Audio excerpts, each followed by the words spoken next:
Hello, I'm Jack Cush with the Baylor Research Institute. I'm going to talk to you about the management of patients who have adult onset Still's disease. It's important to distinguish patients who may have articular-only disease from those who are in the active systemic phase of the disease. So by systemic disease, I mean patients who have fever, rash, lymphadenopathy, hepatosplenomegaly, serositis, and very high SED rates and CRPs and anemia. Once all that dies down, which will happen in many patients, you may be left with a chronic arthritis. This slide shows you of the 21 patients that we followed at the University of Pittsburgh, when we looked at what happened to their arthritis over time. On the bottom, the patients who continue to have polyarticular disease, meaning they had a polyarticular onset, 14 out of the 21, and then over the next 6 months after that, the number who had a polyarticular course were the ones who went on to have more functional disability, meaning more class 2 and class 3 disabilities. So again, identifying chronic arthritis is very important because that's going to be treated very differently than the active systemic disease. This 4-panel picture shows you the patterns of Still's disease that will be seen, and that includes the monocyclic systemic onset. That's a person who has high active systemic disease at the outset that lasts anywhere from 8 months to 8 years, and then they go into remission and they stay in remission. This is a minority population, somewhere less than 15%. There are those who have polycyclic systemic, meaning they have systemic onset and maintenance of systemic active disease that goes into remission, but then recurs some 2 to 40 years later. The oldest interval, the longest interval on record is 40 years from the literature. But that can happen every few years and be active for months to years and then again go into remission. Again, this is about a third of individuals.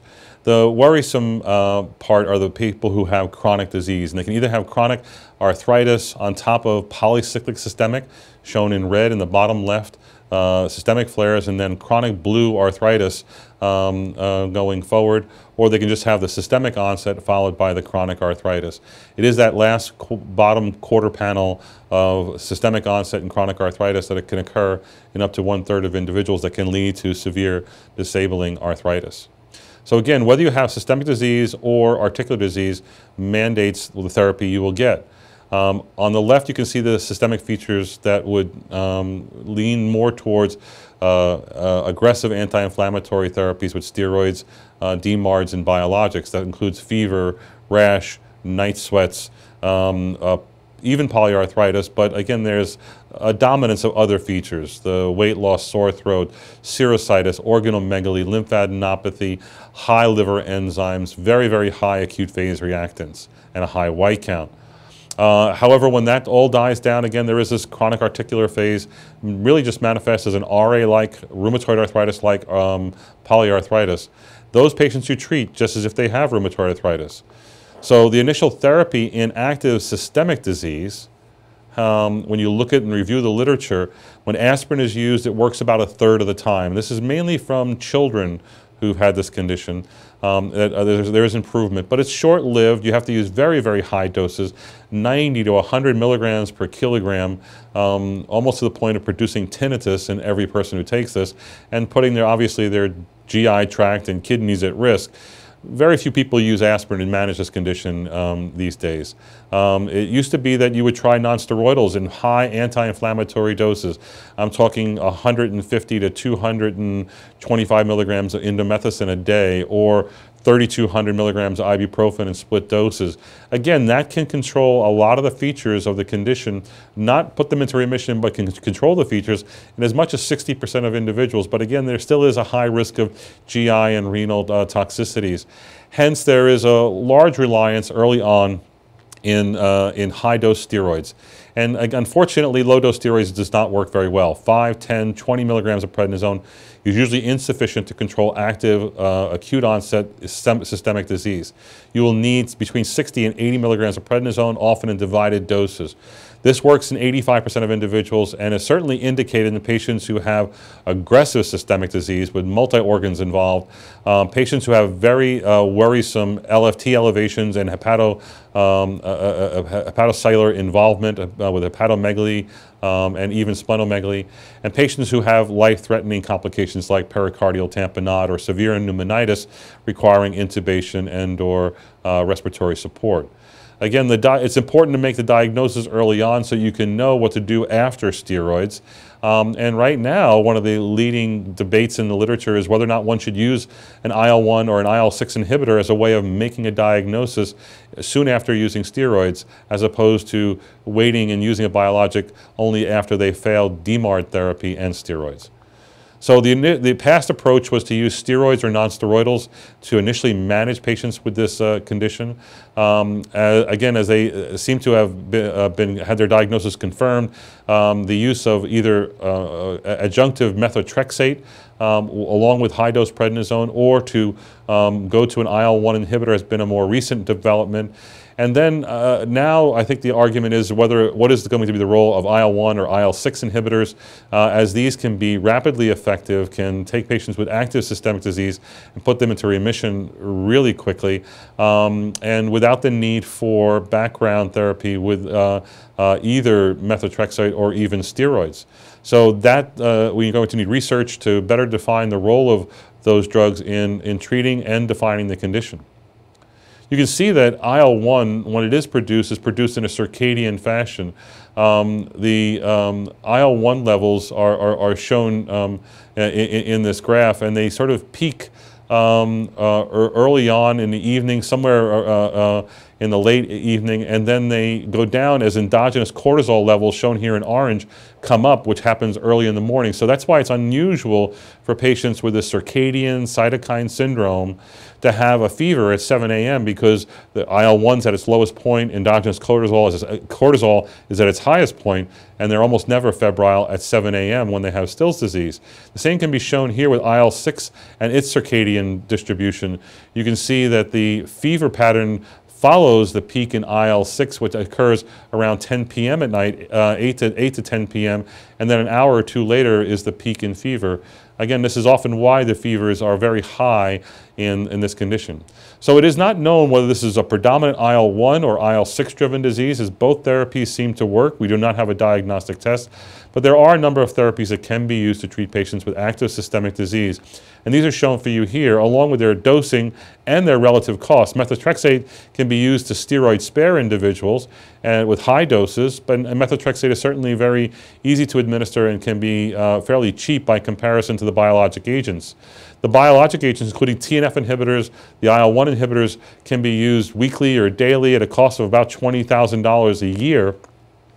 But again, these are now being challenged by newer IL-1 inhibitors, Anakinra, rilonacept, and Tocilizumab, shown as Ilaris, Arcalyst, and Actemra, respectively, wherein the cost can vary from $20,000 plus a year for Actemra, and if you're using Actemra in a very high dose, it can be as much as $40,000 a year. Or Ilaris and Arcalyst, where the cost is anywhere from $114,000 to $270,000 a year. So you can see, you don't want to make that jump to those new biologic therapies very lightly or very easily, especially with the cost as it is. So these drugs have been studied. We can say a few things about the use of biologic therapies, therapies designed to specifically inhibit certain cytokines. The TNF inhibitors are very effective in managing the arthritis of Still's disease. However, they are not as effective in managing the systemic phase of the disease, which seems to be an IL-1 or IL-6 driven process. So I'll show you the data that comes from the studies that show that that works. Now using an IL-6 or an IL-1 inhibitor may be the way to go, and I'll show you that data as well. So this is a study that was published by Mike Weinblatt, Ellen Gravelis, and colleagues, looking at a cohort of 12 patients who have active systemic disease, not systemic disease, but arthritis from Still's disease. And you can see when they use Enbrel, 25 milligrams twice a week, that they had very good ACR 20, 50, and 70 responses. However, you notice on the right that a number of patients had to discontinue the therapy. A number of the patients continue to have active systemic features, even though their arthritis was fairly well controlled, suggesting that TNF inhibition with either etanercept, infliximab, adalimumab, etc., is probably not prudent in patients with active systemic disease and should best be reserved for those with chronic severe polyarthritis. Active systemic disease should be treated with an IL-1 inhibitor after they have failed on high-dose steroids with methotrexate. That's certainly a reasonable indication. We have 3 drugs that can be used. Kineret, the generic name is Anakinra. Also, Arcalyst and Canakinumab have been shown, but I showed you the cost of those agents. These are all inhibitors of IL-1. They're all rapidly effective and really rapidly control the systemic features, the fever, the rash, the organomegaly. Those rapidly improve when they go on these drugs. Again, it's unclear whether IL-1 inhibition would be helpful in managing the arthritis of Still's disease, and that needs to be further studied. The duration of therapy is unknown because, again, Still's disease is a condition that will spontaneously remit. It will last, on average, 6 months to 8 years. I say 8 months to 8 years. No one really knows how long it's going to last. I think you should worry about the diagnosis when it lasts a few weeks or less than 3 months. Again, you should treat the patient until they have achieved clinical and chemical remission, meaning no swollen joints, no tender joints. They have a normal sed-rate CRP and white count. And then when they've been in that phase, anywhere from 6 to 12 months, you can entertain the option of going off their current therapies, whether it be prednisone, methotrexate, or an IL-1 inhibitor. Interestingly, if you stop the IL-1 inhibitor, if you withdraw it, and they're on Anakinra, they will flare, usually within 3 days, certainly no more than 4 or 5 days, if they still have active systemic disease. If you're on a longer-acting IL-1 inhibitor like rilonacept, or the canakinumab, it may take many weeks before they will flare. But if, again, they may have active inflammatory disease that is well controlled by the therapy, and when you withdraw therapy, it'll come back. So to show you some of the benefits of these therapies, I'm going to show you how patients respond. This is the Still's disease inflammatory index, where you get 1 point each for the typical features of the condition: the fever, the rash, the sore throat, weight loss, serositis, hepatosplenomegaly with or without lymphadenopathy, inflammatory polyarthritis, high white count, high sed rate, or high liver enzymes. Again, if you have active disease, you'll have an SDII of greater than 4 points. If you're going to improve, you'll have a greater than 50% drop. If you're in remission, you'll pretty much go to 0. A flare would be a flare of greater than 2 points. Here you can see a patient of mine, BL, who's 55. He had sore throat, chest pain from pleuritis, a fever of up to 104 degrees. He lost 65 pounds of weight rapidly. He had a white count of 50,000 and a ferritin of 28,000. You can see that in orange, his SDII started out at 8. And when he went on treatment with prednisone, methotrexate, and infliximab, he got somewhat better, but still had a lot of activity, being around 5 or 6. He went through a number of other therapies, and then he gets started on Anakinra. And you can see once he goes on Anakinra, the orange line, the SDII, drops pretty much down to 0. The green line, which is his white count, which was peaking at 50,000, also drops down to the normal range with effective therapy, in this case with Anakinra. I have 3 such patients shown here, 34, 53, and 26 years of age. You can see they all had high fevers and all had high white counts and sed rates. They all were not doing well on DMARD and steroid therapy. And then when they got put on Anakinra, you can see that they've been on Anakinra from 4 to 12 months when this was done. All their fevers went away, their rash went away, swollen joints disappeared, their sed rates and white counts normalized. Their SDII went from 6 or 7 or 5 down to 0 in all cases. Again, the responses can be impressive. The same is seen with Tocilizumab. This is a published study with Tocilizumab in systemic onset JIA or SOJIA, kids with this same condition. And you can see the fever, the white count, the anemia, the acute phase reactants, the number of swollen joints, all these rapidly improve when you use Tocilizumab in the treatment of this juvenile subset of patients.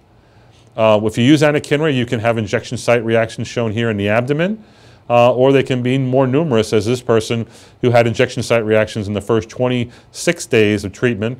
Again, these don't hurt. They're sometimes a little itchy, a little scaly. They do fade away and go away within 2 weeks, but the patient's doing well at this point. As soon as they go on therapy, they do well, and after the first month, injection site reactions will resolve. Other side effects, in addition to injection site reactions, which occur in about a third of patients, it might be the occurrence of non-serious infectious events, colds, URIs, bronchitis, flu, can happen in anyone in the population, as well as patients who are taking these drugs. These drugs do seem to give a slight increased risk of serious infectious events like pneumonia. However, there is no increased risk of strange infections, opportunistic infections, or tuberculosis in patients who are taking IL-1 inhibitors, and there does not seem to be a cancer risk associated with this drug. So in the future, we're probably going to get to the point of making a biologic diagnosis of this condition and not have to rely on clinical criteria such as the Yamaguchi or Cush criteria. And what we've been doing at the Baylor Research Institute is using microarrays, looking for a signature of gene expression that tells us which patients will have IL-1 responsive disease. And I'll show you examples of that. There are other researchers which have looked at serum S100 levels, which is a very robust acute phase reactant that will go up and is found in patients with this condition more so than others. And it may well be that we have to use therapeutic intervention to define the disease as well. But again, response to IL-1 or IL-6 inhibition will be seen in patients, most patients with this condition. However, it's possible that patients with other conditions that will mimic this will also respond, as those conditions may also be driven by IL-1 or IL-6, and hence their symptoms will get better when you use that therapy. So it is still not a diagnostic test. This is the modular analysis profile done by Virginia Pasquale and colleagues at the Baylor Research Institute, where they can take a tube of blood, even as little as 200 microliters of blood, and display for you gene expression, in this case grouped into certain modules where you can have genes for plasma cells or platelets or B cells or interferon genes all expressed together in each one of these little boxes. The pattern I show you right here is the pattern of someone who has systemic onset JIA, where you can see column 2 has red dots indicating upward expression of the genes, in this case genes for inflammation and platelets and erythrocytes. The other red dots in the column 3 are for the same inflammatory set of genes, which includes, again, neutrophils, platelets, and even anemia, or the development of anemia. And then column 8 are T cells being downregulated in blue. But this pattern is seen in patients who have active systemic disease, active Still's disease. And here you can see 2 patients and what happens to them. The 2 modular analyses are shown here, where on the left you can see someone who actually has the typical pattern of Still's disease, and then they receive therapy with Anakinra, and you can see that it pretty much goes away, although it doesn't go to 0, it doesn't go to normal. We're not looking at all white boxes here. On the top you can see the distance to health score, which is a genomic score for the number of abnormal genes also going down, and also the IL-1 genes going down in this one person who has active Still's disease. So this may be a useful tool in the future. So in essence, we have a way of characterizing this condition. We have now effective therapies. What's good about this is that this is a widely known condition. There are a lot of doctors who are familiar with this condition. This is often a disease that's diagnosed by pediatricians, infectious disease specialists, internists, and primary care doctors are aware of this condition and making the diagnosis often after they've excluded a cancer or a neoplasia in someone with an FUO. And many rheumatologists actually manage patients. And most rheumatologists I've met have anywhere from 1 to 5 patients in their practice and are able to manage patients with this condition. Most major medical centers will see 1 to 2 new cases per year, and it's often a grand rounds presentation or case conference as well. I think the interest, the publishing, the research has been encouraging. We're going to look at the utility of these new therapies in managing the condition and find better ways of actually diagnosing this condition in the future.